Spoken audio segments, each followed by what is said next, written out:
back to The Hub on Hollywood, an iHeartRadio podcast. I'm your co-host, James Rojas. And I'm Jamie Blanco.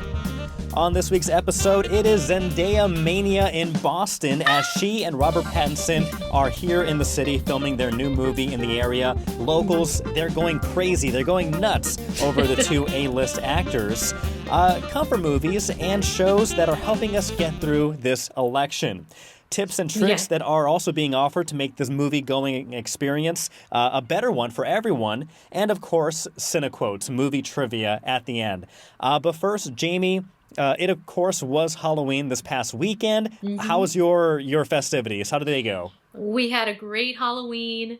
The whole family came over. We did trick-or-treating with 3 little kids, 6 adults. My father-in-law, who, you know, he's a quiet dude, but he pulls out the stops for Halloween. So he actually showed up with one of those inflatable dinosaur costumes.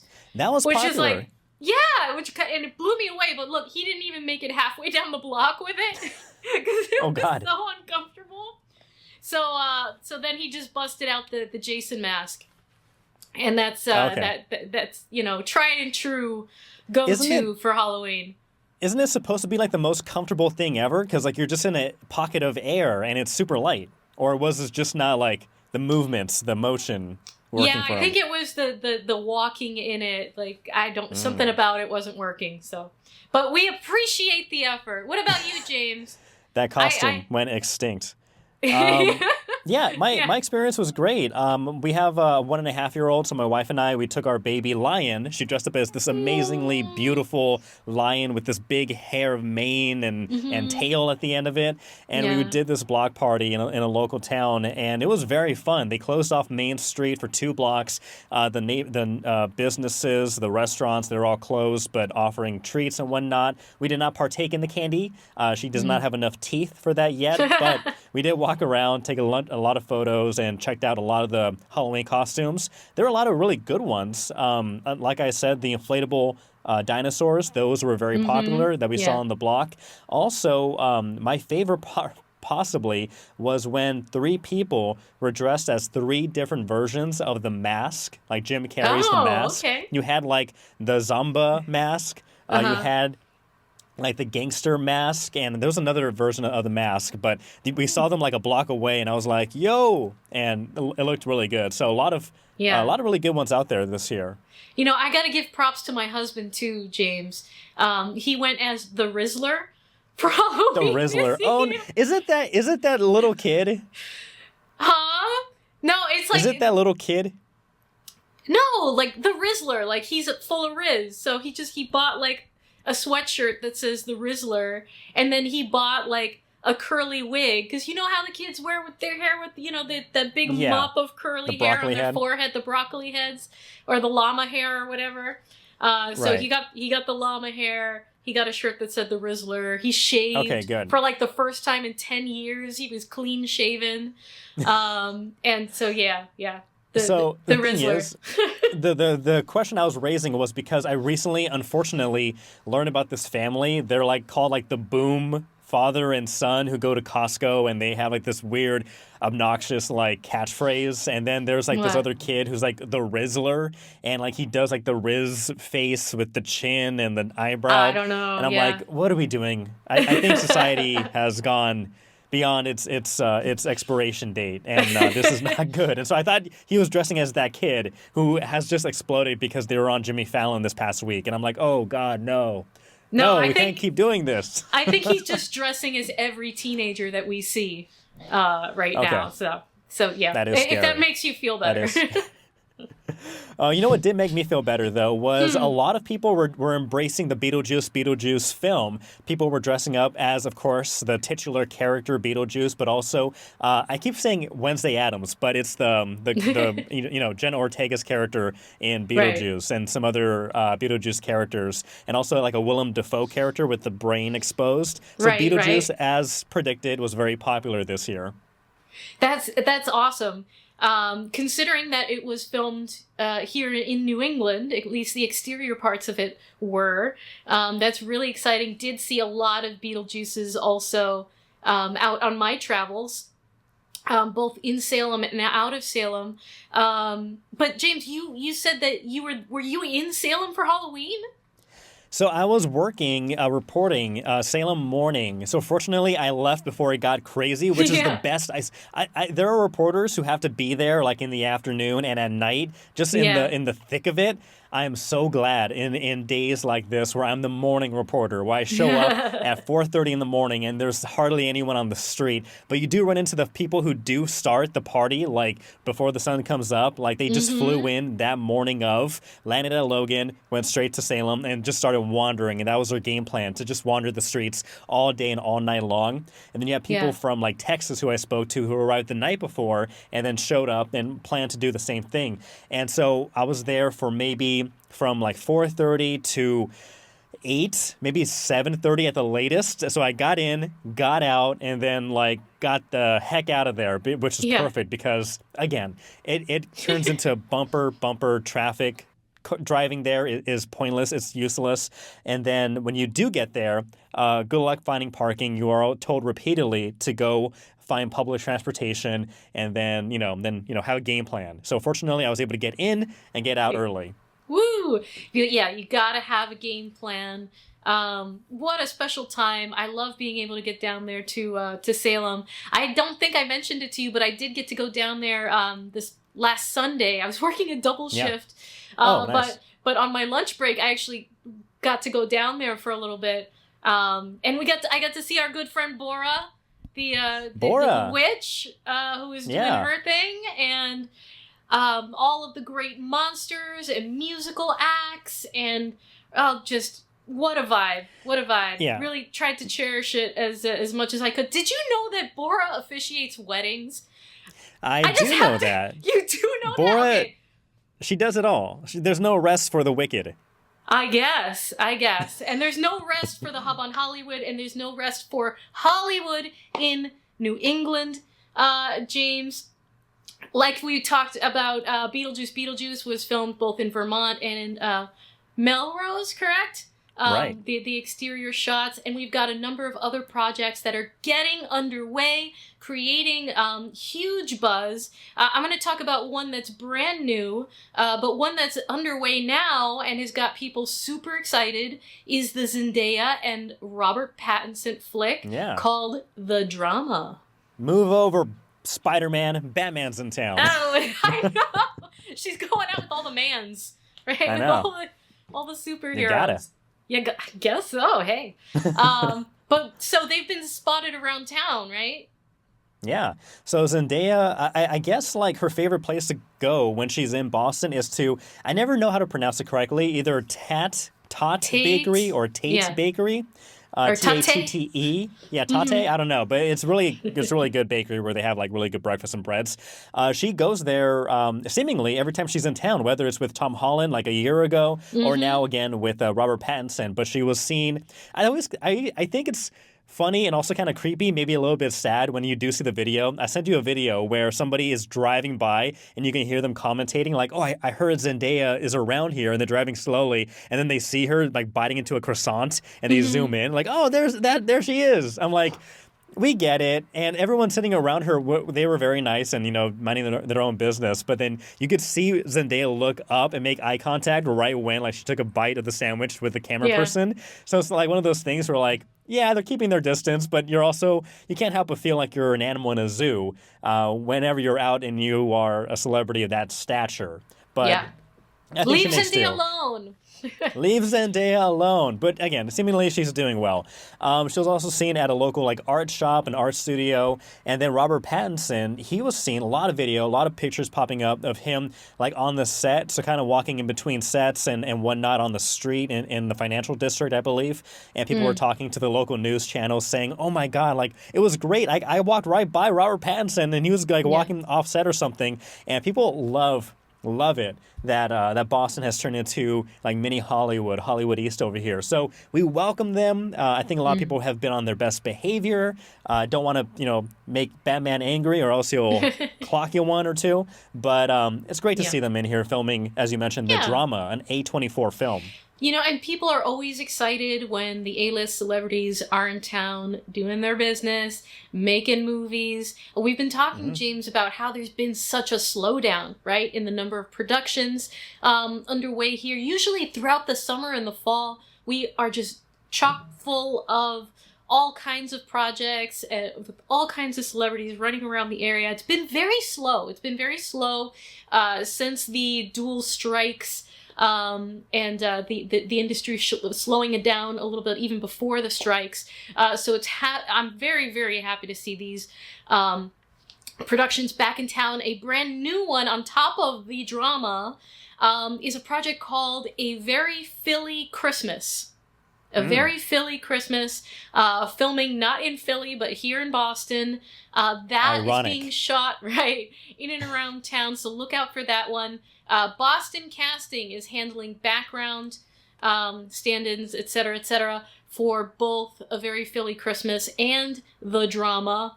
Other projects, some of the other bigger projects are south of town right now.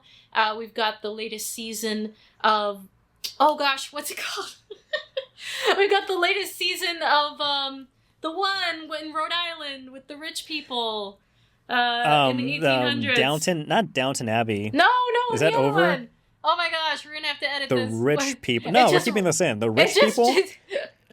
You know, sometimes my brain, I'm so ready and I've got everything, you know, and then it just like plunks out of a hole. The one in Rhode Island. Yeah. Oh, is the one with Nicole Kidman? No.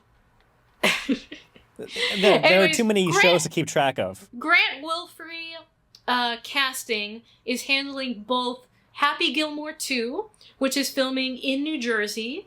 But if you sign up Grant Wilfrey, GWC NYC, they can get you into background work on that one. And The Gilded Age. There we go. I found it again. The Gilded Age. ADHD brain, sometimes things fall through holes and then you just gotta find it. But The Gilded Age, latest season of that, filming in Rhode Island right now. That is also Grant Wilfrey Casting, if you want the opportunity to get to wear those beautiful dresses, right? Wear those suits and ties, and get transported back into the 1800s and be a part of that very glamorous show. So I'm happy to see that projects are ramping back up. Hopefully this continues to trend that way. Stay with the Hub on Hollywood. We continue to bring you these casting calls, and we want to get you in the movies. Absolutely. And I know we forgot to mention this, but for those who do want to enter the cinematic world without actually being an actor and acting on set for like 12 hours, you can actually hop onto the Beetlejuice Set in a way, because Airbnb, there's an Airbnb house on the platform that looks just like the Beetlejuice house in the both first film and second film, and it has all like the intricate workings of like the beyond life, the weird tunnel. Like, what else do they have in this Airbnb that's being offered, Jamie? They've got a lot of the interior sets, right? They've got like the attic with the big miniature of the city of East Corinth, Vermont, where this house was originally built. But this is like a pop-up reconstruction in New Jersey. And it's a day experience, James. So you book it, you get down there, you can spend an entire day inside of this house doing all kinds of activities. There's you can paint with Delia Dietz. And have a painting experience inside. You can, there's all other kinds of activities that you can do inside and explore the pop-up home. And Airbnb will also give you a night stay at an actual Airbnb where you can with real beds for the night if you book this experience there in New Jersey. Do we have the price for this? I didn't see a price. I think you have to go through the process of booking it. I would assume it might be a little pricey as well, but hey, if you're a big fan and you're looking for a unique experience, right, and a little mini trip, this is go for it. And you're going to want to hurry because this coming week is the last week to be able to book this experience. So if you'd like to be at the Beetlejuice house for a day, head on over to Airbnb. We don't get paid by them, but no, that's what you're going to want to do if you want to do this. Excellent. Well, speaking about unique experiences, there are those who want to make going to the movie theater a unique experience once again. And we talked about, in the last episode, I did an interview over at the Coolidge Corner Theater in Brookline, a theater that is known for doing a lot of, quote, gimmicks to try to make the theater experience more unique, personable, different, and worth leaving the couch and driving and going to a place to enjoy a movie, not only on a digital screen or a digital projector, but the actual film, the film classic screen. It's beautiful. And so there are movies and movie directors who are talking about, what they would suggest to make the theater experience more welcoming, more enticing. And there's one coming from Todd Phillips, the director of Joker, Joker 2, and the Hangover films. Mm-hmm. He came out with this suggestion, and I wholeheartedly agree. And I've ranted about this before, Jamie, so I'm very passionate about this. But he basically says, stop showing commercials before the movies. He was being interviewed recently, and he made the suggestion that could help, theaters combat the desire for people to stay on the couch and stream stuff. He says, quote, "Stop showing commercials before the movies. We've paid for our tickets. We're excited to be there. The commercials tend to take the air out of the room." And I cannot agree with this statement more. I remember growing in an era, in a day, in an age where before the trailer started, they would actually have movie trivia, like movie quotes and movie trivia, and you'd be there with your friends or family sitting there eating popcorn and having fun. And it just adds to the feeling and the emotion of going out to a place together to enjoy this communal experience. And then I don't know when it happened, but they started realizing, hey, we can make more money. And I know theaters are struggling, and this may have been a way to rejuvenate some revenue to have ads play. But like Todd Phillips was talking about, it sucks the air out of the room where you're just being inundated with more ads. You get hit with ads at home, on TV, on your phone, online. Now you're at a theater to get away from all of that stuff, away from all these distractions, and you get even more ads on a gigantic screen that you can't ignore. Now, so he says, just get rid of them. Now, does he mean just the ads? Ads for businesses and things like that? Or is he also talking about the trailers? Because I know you've ranted about the trailers as well. I enjoy trailers, but it's gotten to the point now where the trailers playing eat up about half an hour to 45 minutes before the movie even starts. Yeah, so I think he's only talking about the commercials, the ads that run before the trailers, though I do agree. I feel like trailers used to run, and the theory used to be, you could show up 15 minutes late before the movie starts if you're running late to a showtime, and that's fine. You'll be there. You'll be able to see the movie, the beginning of it.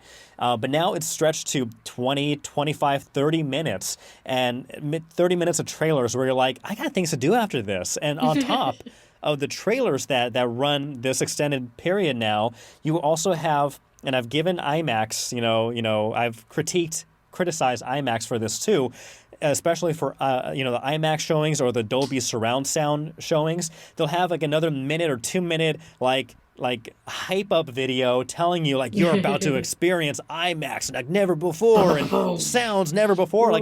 I'm already in the seats. I'm already in the theater. I've already bought tickets for this said experience. You don't have to sell me. I'm already sold. So don't do that. So that adds more to the length and the time and the waiting. And so we need to cut down on this. Trim it down. Please. Oh, you would have loved this. I don't remember what it was. It was one of the last movies I went to go see.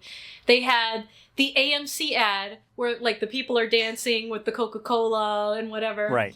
And then they had Nicole Kidman, right? They had the Nicole Kidman AMC ad. Movies feel great. Heartbreak feels great in a place like this. And then they had another Nicole Kidman ad. Doing the exact same thing with slightly different dialogue. And there was three of them in a row, and the people around me were all groaning what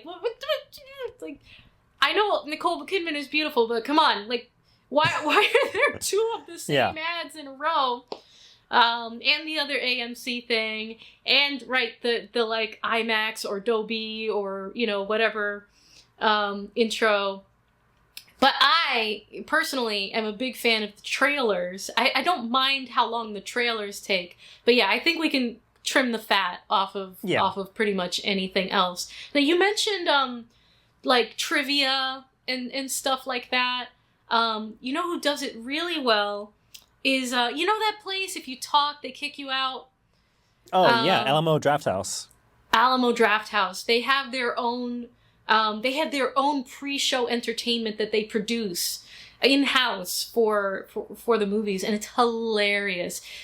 So I always say, if you do enjoy that sort of stuff, try to make it out to Alamo Drafthouse. It's really cool. Just don't get kicked out. No, don't talk. Don't text. Don't disturb. That's right. But speaking about the trimming the fat and trimming unnecessary things, there are some short films that beat some other 2.5, 3 hour films that are out there just because they trim the fat, they focus on what's important, the story, the beats, and, they get you in and they get you out. And I'm curious, what do you think about what these movie theaters in South Korea are experimenting with right now? Because they're experimenting with what they're calling snack films. And what snack films are, as I mentioned, like short films. Anything that could run to an hour, 45 minutes, 13 minutes, things that are short, concise, sweet, straight to the point, but enjoyable. And so right now they're offering up these snack films with lower ticket prices, citing... they say, quote, "The format has been fueled by the popularity of social media and demand for brief but engaging content." And I think there may be a market for this, especially in big cities where you have, say you're out with friends and you have like an hour or so to kill before you're going to the movie, to a theater, to a bar, to an event or what have you. You're like, oh, what do we do? Like, oh, there's a 30-minute showtime over here at this movie. Let's go pop in, pop out. And I think that might be a good way to entice people who are done with the 2.5, 3.5 hour movies. They're like, okay, I just want something digestible. I want to get in and out. And then it got me thinking, like, who else made these snack films be useful for? And it may be useful for families who, you mentioned that you have 2 children, and they kind of differ when it comes to watching movies. One, I think you said Desi is the one that can sit and watch a movie in its entirety. And then Nikki, after like a certain point, may be like a little wiggly in the chair. This may be for families who like, hey, we need to get in, watch something enjoyable, and then, and get on with our day kind of a thing. What are your thoughts on the snack films theory? All right, I've got 2 thoughts on this, and I do agree. I think this would probably be the most successful for families with kids. And you're so funny. You're like, oh, and Nikki wiggles in his chair. Nikki, climbed over the back of the seats and wedged himself between the wall and the recliners in the movie theaters. So, like, he gets into trouble, right? When we're in the theater. You take your eye off of him for a second, and No Alamo Drafthouse for Nikki. No, not for a while. The boy has energy. It's fun, but also terrifying. Yes, I think that would be really successful for movies, and like we've been talking about, theaters are looking for ways to be sustainable, to make more money. We love the theater going experience, and I would love for them to find more ways like this, to think outside of the box, to bring in more revenue. And you can also turn around your theater goers more often. You're selling these movies for a little less money, but you can get more people in and out. So I'm down for any kind of ideas like this that will keep theaters alive and thriving. Also really great for filmmakers and indie filmmakers, people who otherwise might not get the opportunity to have their film in theaters. Something like this would be, a really, really great opportunity for up-and-coming new or indie filmmakers to have a partnership with theaters and create this kind of content. My only gripe, James, with this idea, my only sort of like little gripe with this is that, are we really, as a society, heading in a direction where we can't even sit through a whole movie? Like, I know people's attention spans are shrinking, But I don't know if I want, personally, like, my movies to shrink. Like, I want to go there and be there for the full experience, spend my 3 hours and my dollars there, you know, for the whole experience, and relax throughout that time. But pros and cons. Pros and cons. Yeah, there are definitely pros and cons. I think a big pro would be, for the people who want like a shorter experience in the movie theater. Again, a good film. It can't be just like a bad short film, but hopefully stuff. a good film of a good substance. But a $3 price tag, you have 2, 3, 4 people with $3 each. That's a really good deal. That's a really good deal, especially if you're doing like a family fun night or even like a date. Say if you're going out with somebody you like, and you're like, hey, let's go get a movie and a dinner. Sometimes, that's a big commitment, like an hour and a half, 2 hours for just the movie. Plus 30 minutes of commercials. Don't get me started on the commercials and the trailers. But add that together, and then you're like, okay, let's go have dinner now. I'm like, now dinner? Like this is how long are we hanging out? This is our first date. Like I want to get in and out. I don't want to invest too much time on the first date. And so this could be perfect for like high schoolers or people just starting to test the waters with somebody else, gauge their endurance for a film, and also how well do they do in a film. And I joke about this, and it wasn't really the case, but I joke with my wife that on one of our first dates, we went to a movie, and she may be of a movie talker, maybe. Oh. And so we joked that was close to being a deal breaker.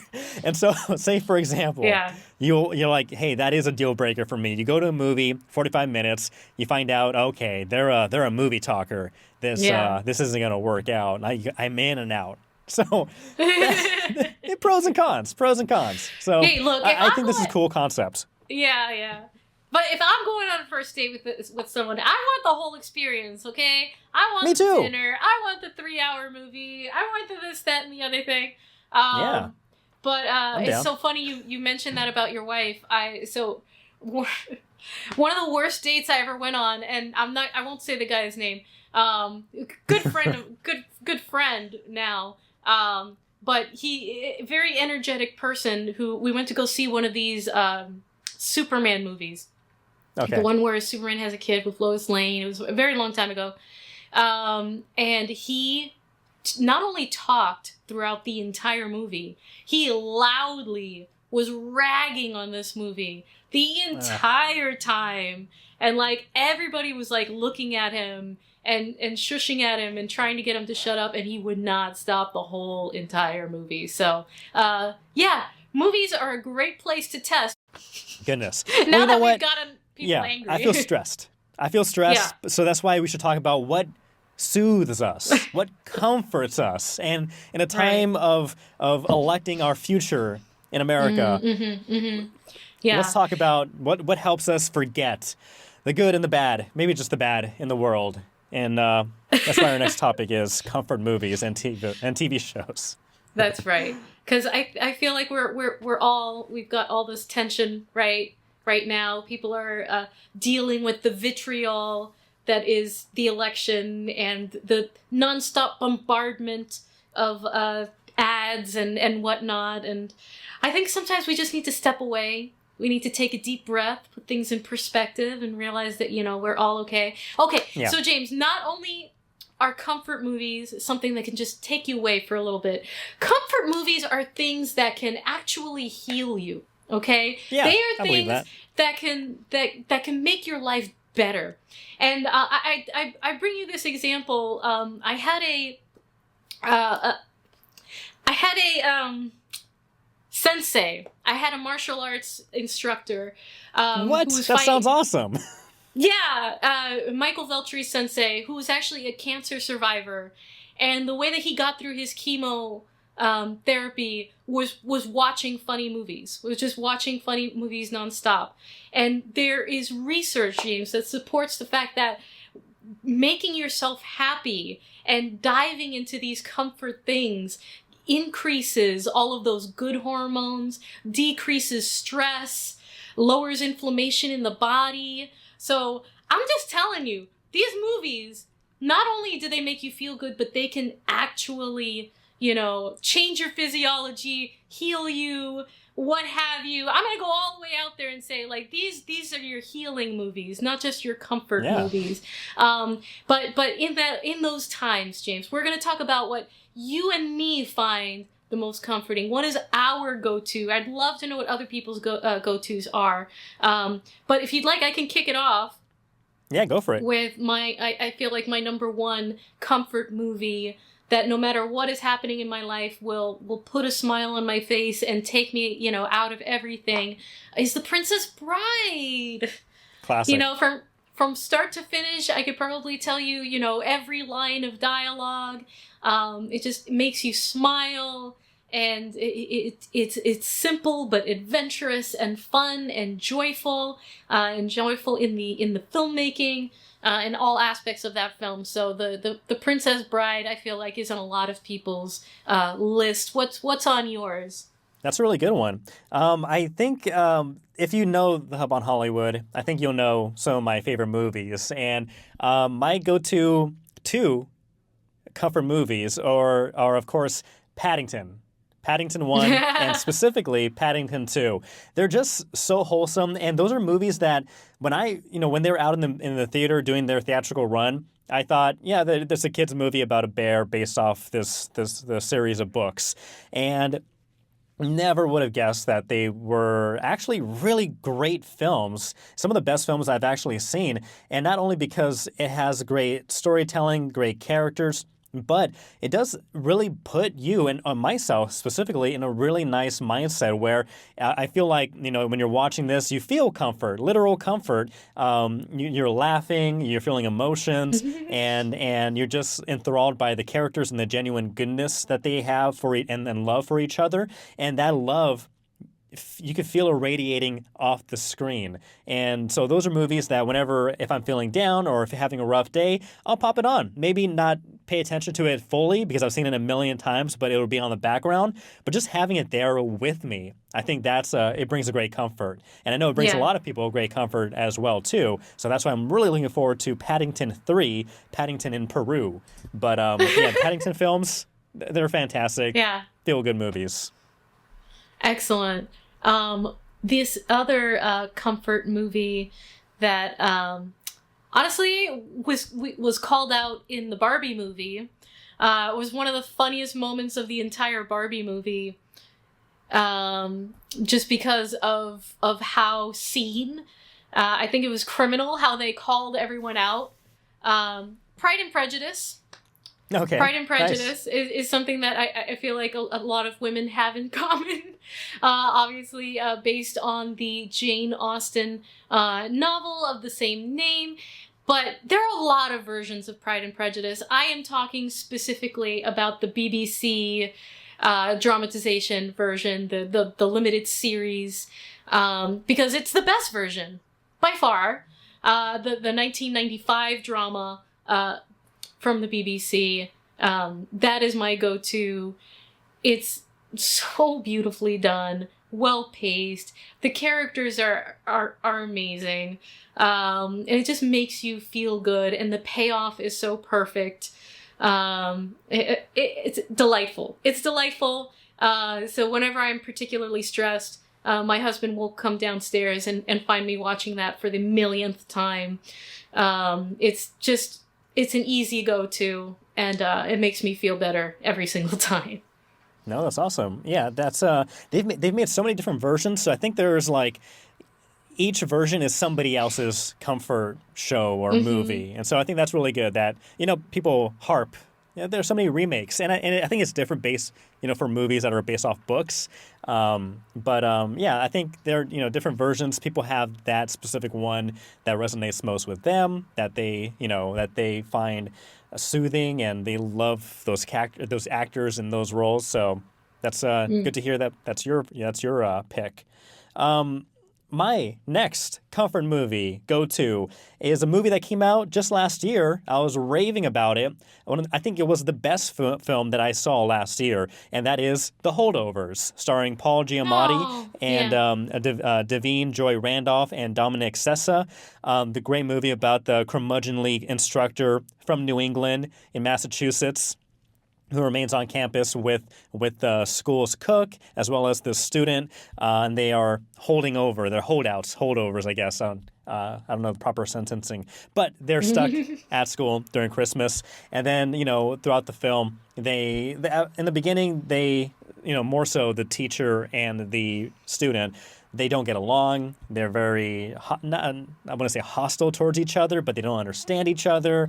They're just tolerating each other. And then by the end of the movie, through their stories and tellings and experiences, they come to respect each other. And it's a very heartwarming seasonal Christmas movie that I really, really, really loved. And so that's one movie that is definitely now in my rotation from now on. Wonderful. Right. The thing that's kind of getting me through these days, these final days of the election right now, and I've talked about this in our last episode as well, is One Piece. I feel like the Netflix live action version is one of the best adaptations of media ever. Right, from taking the source material and making it into live action, right, and it's all about adventure and friendship and joy and loyalty and overcoming adversity and being there for each other, and in the live action in particular, just every single frame is so beautiful that it makes my eyes happy just to look at it. I'm also going through the entire anime. But if I had to pick an anime, which I love, that is my go-to comfort show, where I can just throw it on mindlessly, smile nonstop, and feel good, it would have to be Ouran High School Host Club. Is this anything you've ever heard of? No. Okay. I'm sure it's good. So it is very good. It's about this girl named Haruhi who ends up in this super wealthy school, and she's there on a scholarship. She's the only poor person in the school, and she gets sucked into this club, into this host club. And a host club is a thing in Asia. It's like you treat young women and you make them happy, and that's your job. And so Haruhi is actually pretending to be a boy to pay off a debt in the host club by making other girls happy. And it's a super, super, super cute, happy, joyful show. So Ouran High School Host Club, if I had to pick my one most comfort, happy, joy anime, it would have to be that. Awesome.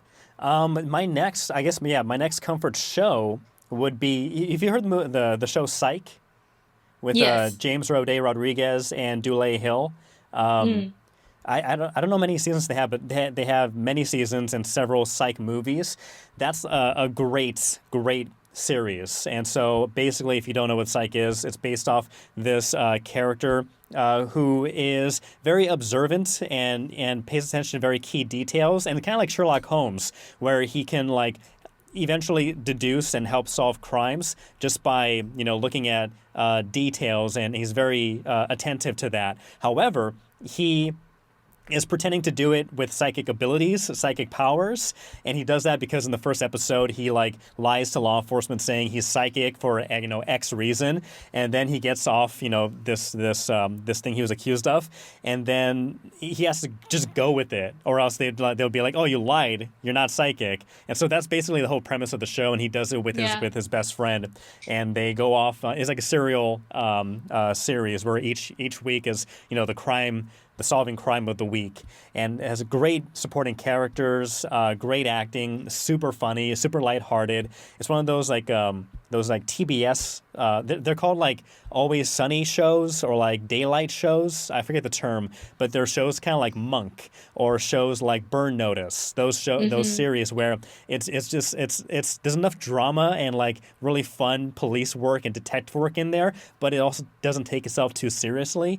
And it's such a great show to have on, whether you're watching it for the millionth time or it's on in the background. Psych is one of those great comfort shows. Right. And the last one I'll mention on my list, James, is a musical. I know it's one of your favorites too. Is just Hamilton. The Hamilton that they've got on Disney Plus. They put it up on Disney Plus during the pandemic to bring joy to people, and to make help money. People, and that too.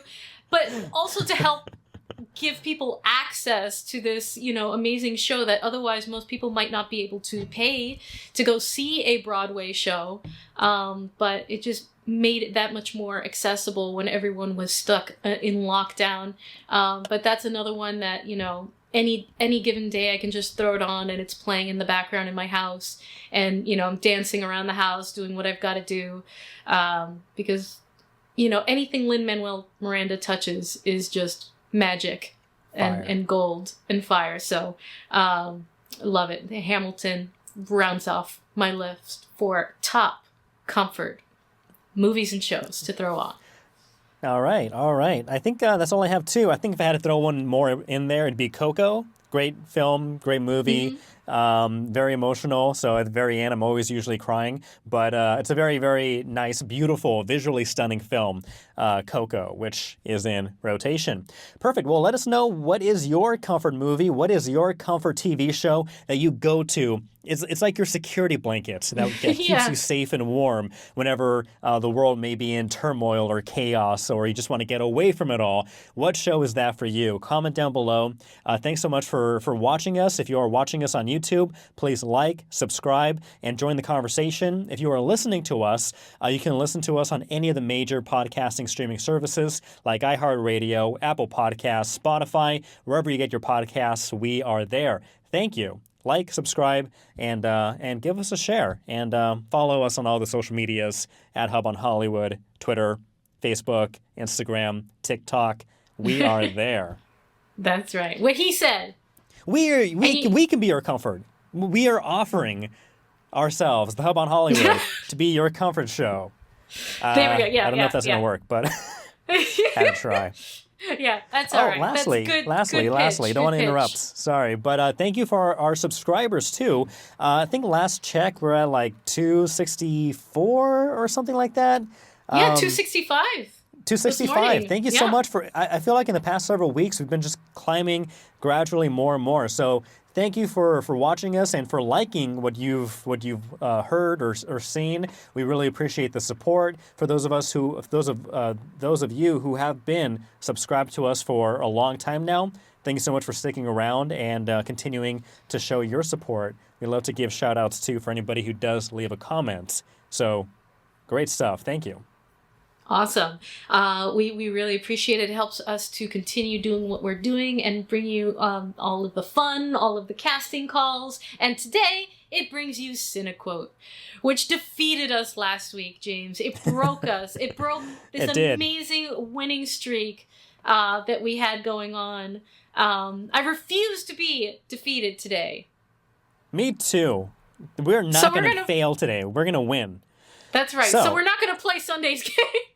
No, the Sunday Stumper. We'll play yesterday's game, which was game number 688. So, for those listening, watching, if you are able to go back to that, if you haven't played that one already, please play along with us. And if you have already played that, then judge us. Please judge us for how good or bad we are at this game.